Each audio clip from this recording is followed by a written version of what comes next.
हमें आज नहीं तो कल हमें अपने कर्मों का फल जरूर मिलता है। अगर हम अच्छा कर्म करते हैं तो अच्छा फल मिलता है, यदि बुरा करते हैं तो बुरा फल मिलता है। इसलिए कर्म करने से पहले जरूर सोचे कि कैसा कर्म हम कर रहे है। कभी भी यह ना सोचे कि इस कर्मों का फल मुझे नहीं मिलेगा। ऐसे एक नहीं लाखों उदाहरण है जिसमें जिसने जैसा कर्म किया है उसको वैसा फल मिला है। इसलिए कभी बुरा कर्म करना तो दूर, उसके बारे में सोचे भी नहीं। मैं आपको दो सच्ची कहानी सुना रहा हूँ जिसमें दोनों व्यक्ति को अपने कर्मों का फल मिला। एक को तो 20 साल बाद उसके कर्मों का फल मिला। देर से ही सही कर्मों का फल जरूर मिलता है।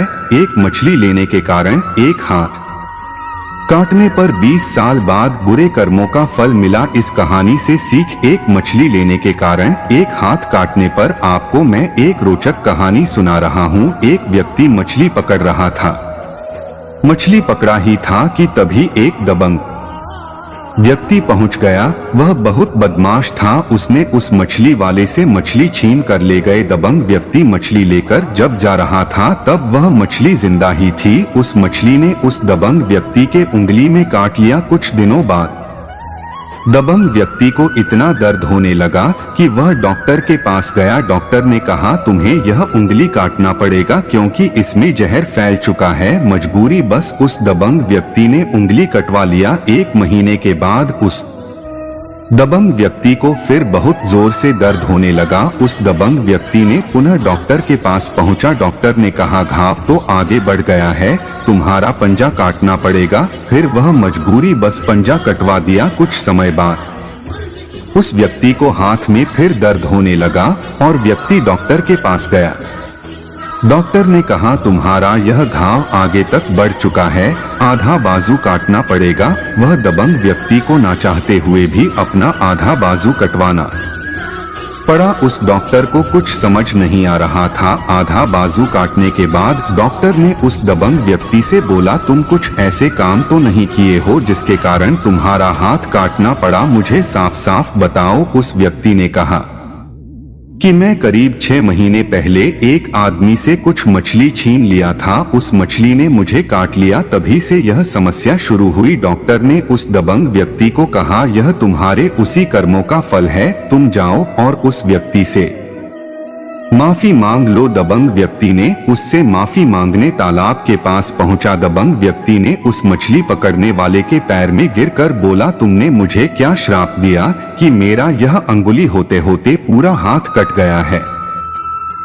उस मछली पकड़ने वाले व्यक्ति ने कहा, मैं तुम्हें कुछ भी श्राप नहीं दिया। तब दबंग व्यक्ति ने बोला, तुम कुछ ना कुछ तो जरूर बोला होगा जिसका परिणाम मैं भुगत रहा हूँ। तब वह मछली पकड़ने वाले व्यक्ति ने कहा, तुमने जब मुझसे अपने दबंग से मछली छीन लिया उस वक्त मैंने ईश्वर को कहा, हे ईश्वर, यह अपना ताकत मुझे दिखा रहा है, तुम अपना ताकत इसे दिखा देना। बस इतना ही कहा था। इस प्रकार दोस्तों, हम गरीब, असहाय, अपने से कमजोर लोगों को परेशान कर सकते हैं, लेकिन जब ईश्वर अपनी ताकत दिखाने लगता है और बुरा करना शुरू करता है, फिर उसका इलाज कहीं भी और किसी के पास नहीं है। कोई व्यक्ति कितना ही बड़े पद एवं ऊंची हैसियत रखता हो, लेकिन ईश्वर से ऊंचा नहीं हो सकता।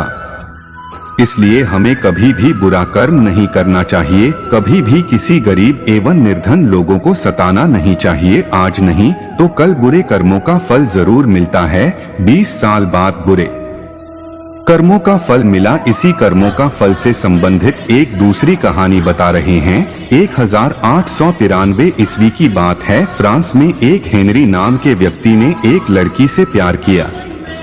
प्यार करने के बाद उसने उस लड़की को धोखा दे दिया। उस लड़की ने अपने भाई को बताया। उस लड़की के भाई ने हेनरी को मारने के लिए चला गया।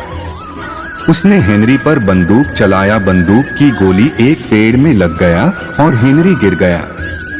लड़की का भाई समझा कि हेनरी को गोली लग गया और वह मर गया। लड़की के भाई ने भी अपने आप को गोली मारकर मर गया। जब उस लड़की को यह बात पता लगा कि हेनरी और उसके भाई दोनों मर गया, लड़की ने भी अपने आप को गोली मारकर मर गई। इस घटनाक्रम के 20 साल बाद हेनरी को घर में फर्नीचर के लिए कुछ लकड़ी का काम पड़ा। वहीं पेड़ जिसने हेनरी की जान बचाई थी उसे काटकर फर्नीचर बनाने की निर्णय किया गया, लेकिन वह पेड़ इतना मजबूत था कि उसे नहीं काटा जा सका। तब उसको किसी ने सुझाव दिया इस पेड़ को बम से उड़ा दिया जाए। जैसे ही बम फटा 20 साल पहले उसके अंदर घुसी गोली निकला और हेनरी के सिर में लग गया और हेनरी मारा गया। कर्मों का फल देर से यानी 20 साल बाद मिला, लेकिन उसे भोगना ही पड़ा। इस प्रकार देर सबेर हमें अपने कर्मों का फल जरूर मिलता है। यह न सोचे मुझे कौन क्या बिगाड़ सकता है, मैं कुछ भी कर सकता हूँ। इस कहानी से सीख, इस दोनों कहानी से आपने क्या सीखा? हमें कभी भी ज्यादा घमंड नहीं करना चाहिए, दूसरे को सताना या दूसरे का बुरा नहीं करना चाहिए। प्राचीन समय में लिखे गए महाग्रंथ गीता एवं रामायण में इसी बात पर जोर दिया गया है। रावण बहुत प्रतापी एवं बलवान था, लेकिन दूसरे स्त्री को अपहरण करके लाने के कारण पूरा वंश उसका नाश हो गया। धृतराष्ट्र के 100 पुत्र, एक से बढ़कर एक वीर एवं महावीर थे। कौरव की सेना विशाल थी, महायोद्धा कोई अजर अमर था तो किसी को इच्छा मृत्यु का वरदान। फिर भी सभी मारे गए क्योंकि उसने पांडवों के साथ बुरा किया था। इसलिए हमें कभी भी किसी के साथ बुरा बर्ताव नहीं करना चाहिए, हमें हमेशा अच्छा कर्म करना चाहिए। भगवान श्री कृष्ण ने भी गीता में लिखा है, जैसा कर्म करेगा वैसा फल देगा। भगवान यह है गीता का ज्ञान। दोस्तों, आज की वीडियो यहीं पर समाप्त होती है। वीडियो अच्छी लगी हो तो लाइक करो और ऐसी ही ज्ञानवर्धक वीडियो देखने के लिए हमारे चैनल को सब्सक्राइब करो। कमेंट में जय श्री कृष्णा जरूर लिख कर जाना और उम्मीद करेंगे सभी लोग ठीक होंगे। हमारी तरफ से सभी लोगों को तहे दिल से धन्यवाद। फिर मिलेंगे एक नए वीडियो के साथ।